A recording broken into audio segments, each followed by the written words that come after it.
Bienvenue sur l'Open Plateau pour la 40e édition du Salon Prime Vert. C'est la fin de la journée, on est samedi.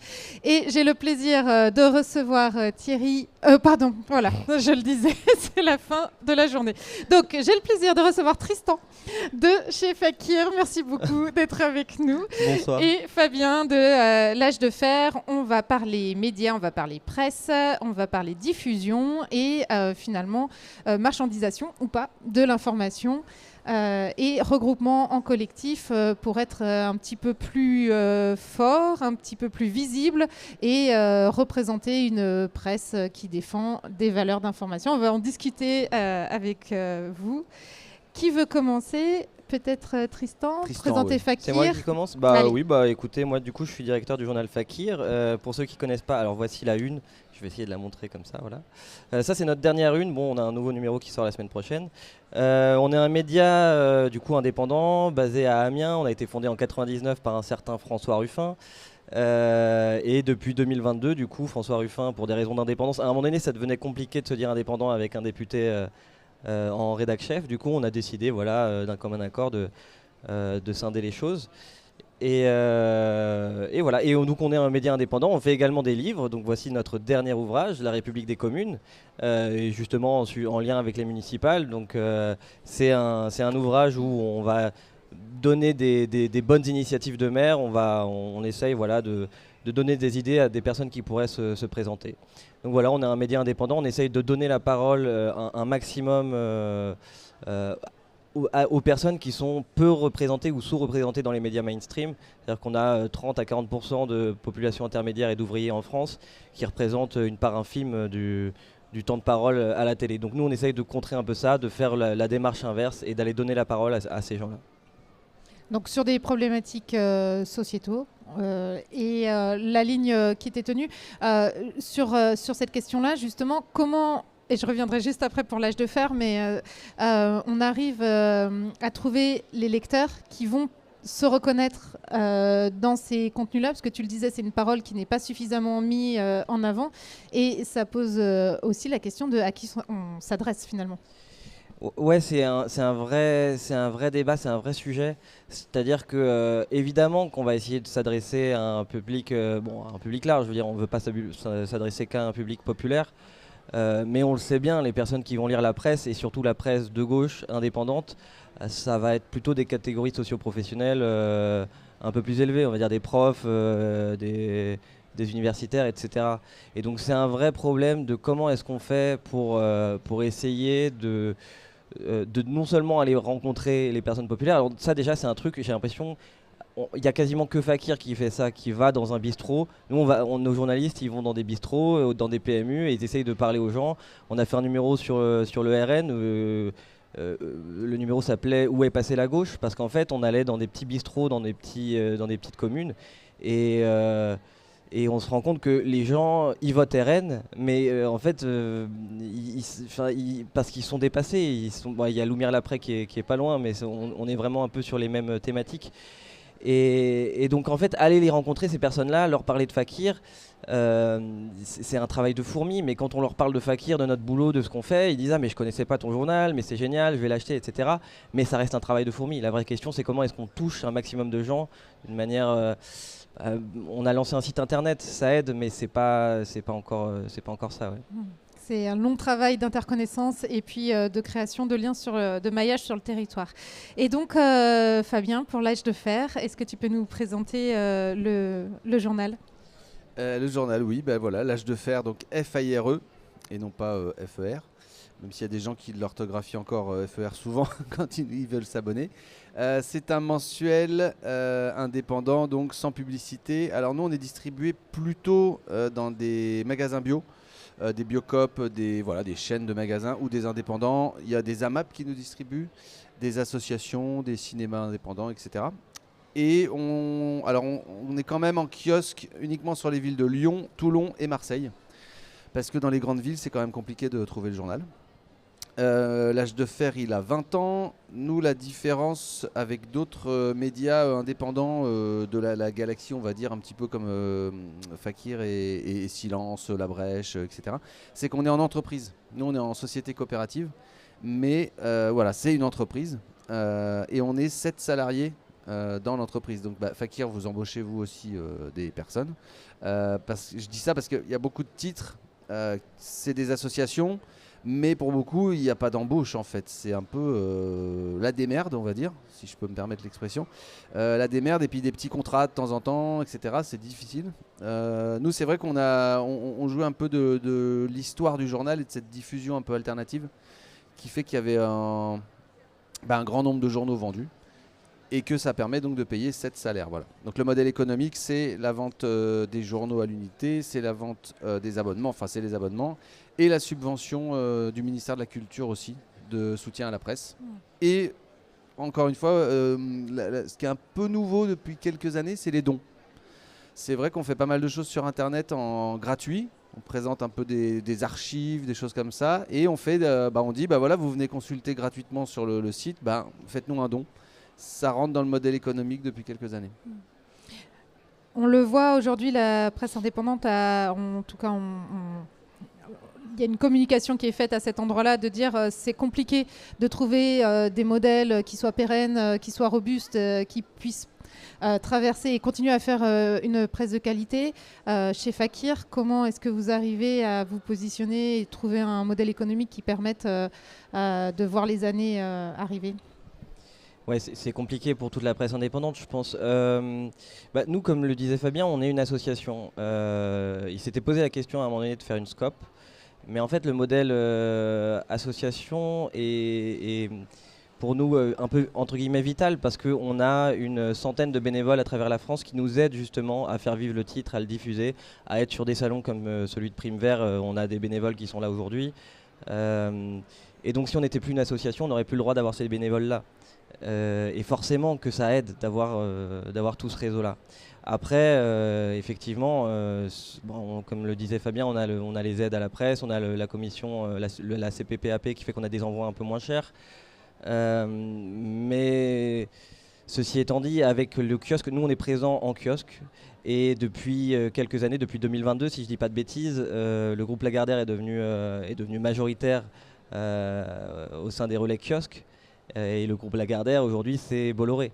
Et donc on sait bien, c'est un vrai enjeu parce que quand on rentre dans les kiosques, on sait que nos journaux devraient y être, mais ils sont pas en rayon, ils sont remisés. Et c'est un vrai problème, c'est-à-dire qu'on ne peut pas être vendu si on est dans l'arrière-boutique. Si on n'est pas visible. Si on n'est pas visible. Ouais. Et tous les deux, il y a quelque chose que vous avez en commun, c'est le syndicat de la presse pas pareil. Est-ce que ça a été un moyen justement de pouvoir rendre visibles les journaux ou de se positionner sur des enjeux que vous avez identifiés? Est-ce que vous pouvez expliquer la création de ce syndicat et ce qu'on va y retrouver?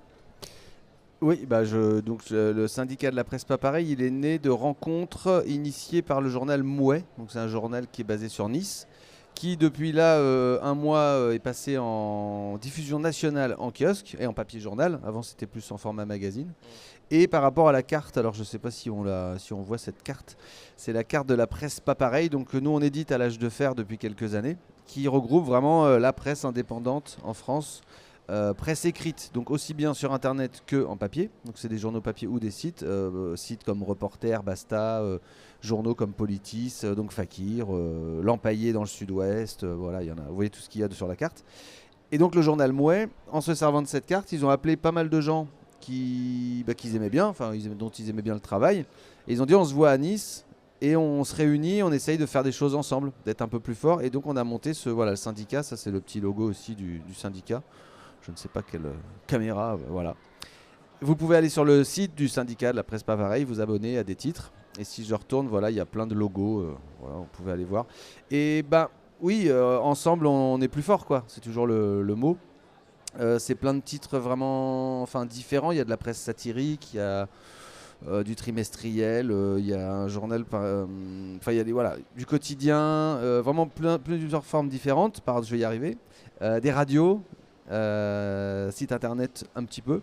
C'est vrai que là en ce moment la grosse majorité c'est quand même du papier, c'est assez marrant, il y a le format et donc d'être ensemble, essayer de se diffuser ensemble, avoir des idées mutualisées, voilà, et c'est plutôt sympa. Et puis s'entraider aussi, c'est-à-dire qu'il y a se donner des conseils les uns les autres, c'est quand même super utile de se dire, je sais pas, pour les envois, pour les aides à la presse, etc. On se donne des conseils et c'est vraiment bénéfique pour l'ensemble du groupe. Et puis ça nous a conduit à faire un village des médias indépendants. Alors c'est avec d'autres médias qu'on a fait ça, il n'y avait pas que le syndicat de la presse pas pareil, mais le syndicat de la presse pas pareil était présent au village des médias indépendants à la fête de l'humanité. Et c'est important de montrer aux gens que les médias indépendants, c'est pas que Mediapart, Blast, etc. Les médias indépendants, il y en a partout. Où vous soyez en France, il suffit que vous vous renseigniez. Je suis sûr qu'il y a un média indépendant à moins de 100-150 km de chez vous, quoi. Donc voilà, c'était important de montrer ça. Ce qui pose la question du rapport à l'information. Je ne peux pas m'empêcher de faire le parallèle avec les fermes. J'aime bien l'idée de dire qu'en fait, non, la France, elle ne pourrait pas fonctionner avec 100 exploitations comme certains en rêveraient et qui soient détenues par Auchan ou par Leclerc, par exemple. Parce que pour moi, une ferme, c'est une espèce parapluie. Quand elle se déploie dans un village parce qu'elle va avoir une activité pluridisciplinaire et elle va permettre en fait un rayonnement, une attractivité et donc le déploiement des services publics qui vont revenir, des enfants, une école, etc. etc. Est-ce que la presse, on peut la voir de cette même manière quand tu dis que je suis sûre qu'il y a un média indépendant pas très loin de chez vous, quel est son rôle fondamental, pourquoi c'est important qu'elle soit aussi diversifiée, parce que c'est quelque chose qui est revendiqué, qui est porté, mais finalement qui n'est pas suffisamment expliqué pour qu'on comprenne, que le lecteur comprenne pourquoi c'est important qu'il y ait autant de diversité d'approches et de traitement de sujets d'actualité, d'information ou de sujets plus froids, de décryptage. Moi j'ai un exemple, oui j'y pense là parce que il y a sur France Inter Radio Nationale Public, la semaine dernière, du coup il y a une émission le midi que peut-être pas mal de gens là sur Prime Vert connaissent, ça s'appelle Carnet de campagne. Et il passe une semaine dans un département en France, puis il change de département chaque semaine. Et ils étaient donc dans les Alpes de Haute-Provence, et c'est là où on a le journal en fait.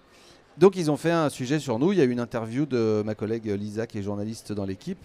D'un coup notre site internet il a carrément craché tellement il y a eu de connexion.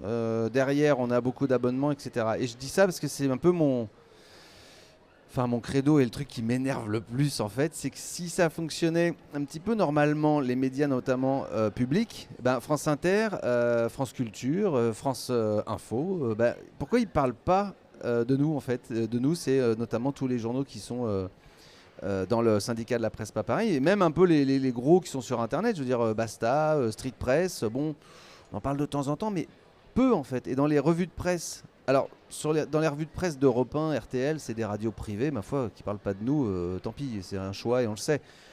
Mais les radios publiques et la télévision, l'audiovisuel public, pour moi, devraient en fait dire comme ce que dit Tristan, c'est dire tel journal, regardez, il y a une enquête de la Topette, par exemple, à Angers. Ça devrait être cité, ça devrait être normal, parce que c'est leur boulot en fait de parler de la diversité des points de vue.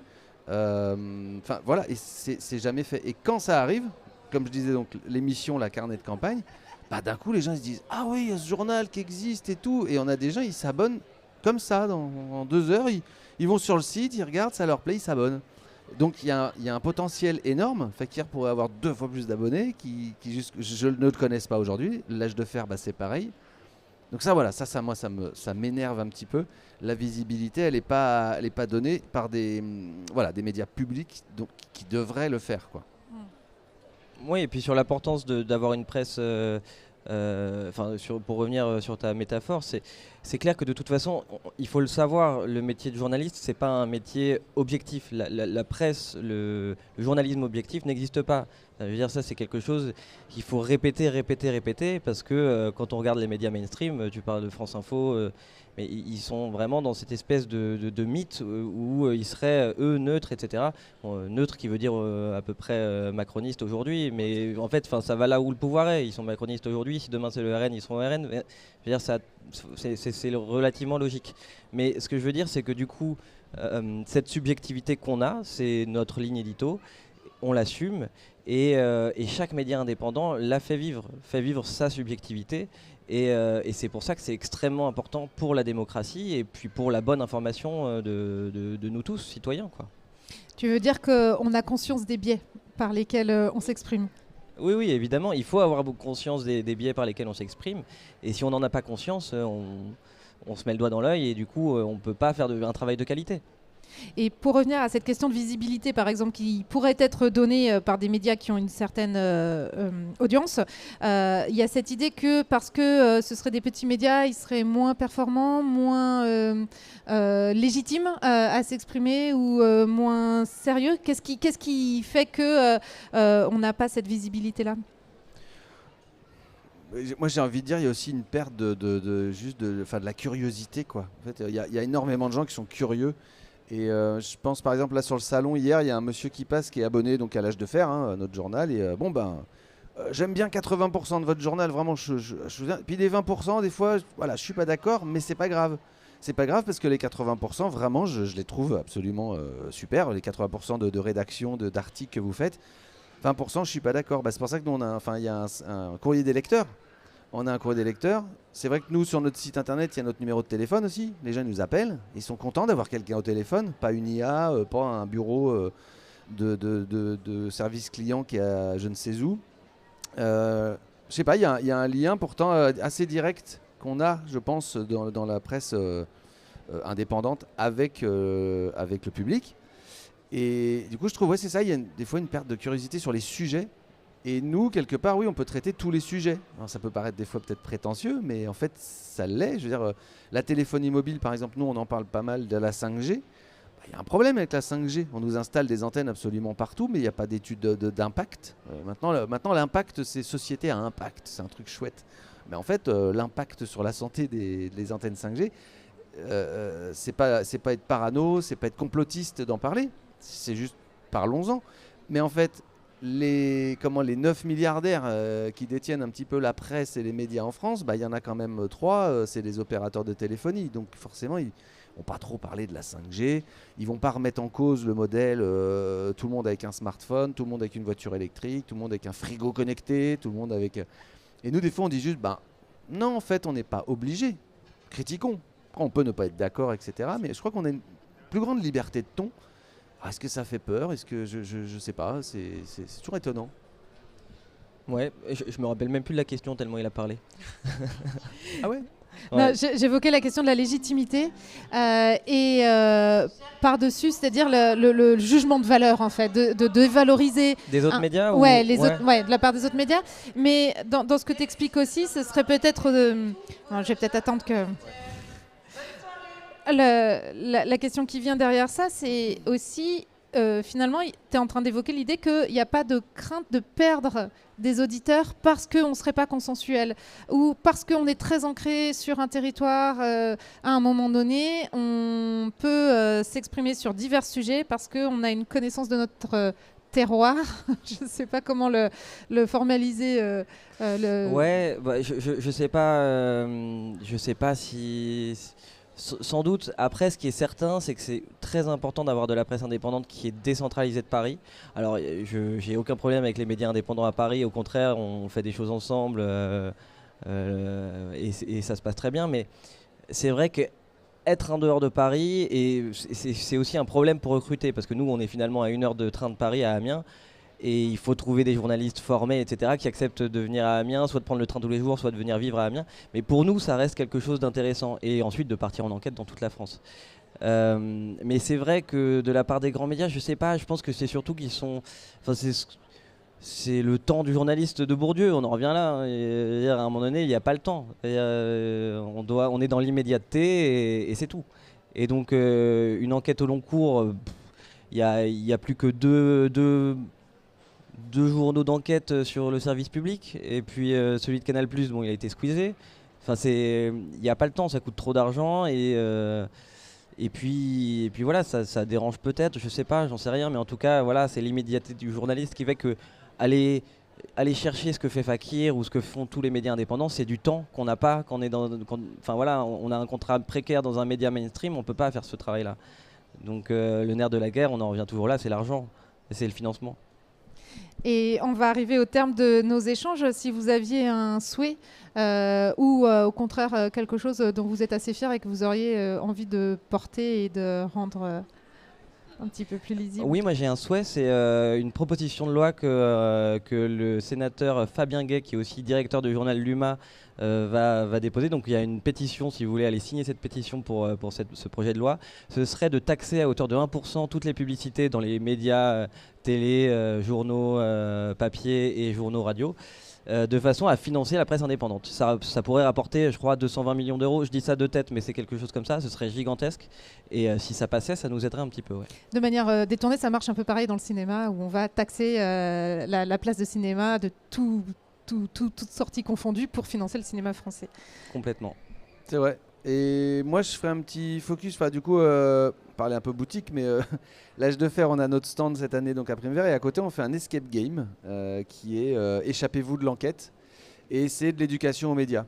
Et du coup, ça, on le fait pas mal, et il y a beaucoup de ça dans les médias indépendants que nous sommes, donc notamment dans le syndicat de la presse pas pareil. Alors, il y avait des financements. C'était l'idée de Macron de financer l'indépendance de la presse, des ateliers médias pour les jeunes, pour savoir les fake news, etc. Ben là, ça a été raboté en fait. Les DRAC cette année, il n'y a plus. Donc ça, faut le faire savoir. Sachez qu'il y avait de l'argent pour ça, il y en a presque plus, mais que c'est super important. Et donc d'essayer de pouvoir continuer ça par le jeu, nous ça marche, mais aussi par d'aller dans des collèges, dans des lycées. On essaye de le faire, et c'est chouette parce que ça. Enfin, je sais pas, la curiosité, c'est quand même génial, et les journalistes, je trouve, c'est ça l'idée, quoi, c'est d'être curieux. C'est aussi le cœur du métier, quand même. Ouais. Complètement. Être curieux. Eh bien, donc, je vous invite à oser la curiosité, à ouvrir une nouvelle feuille, à pousser la porte d'un kiosque et vous plonger dans un journal que vous n'auriez pas ouvert autrement. C'est la fin de cet Open Plateau. Merci beaucoup à tous les deux. Merci beaucoup. Bon salon. À bientôt. Merci beaucoup. Merci.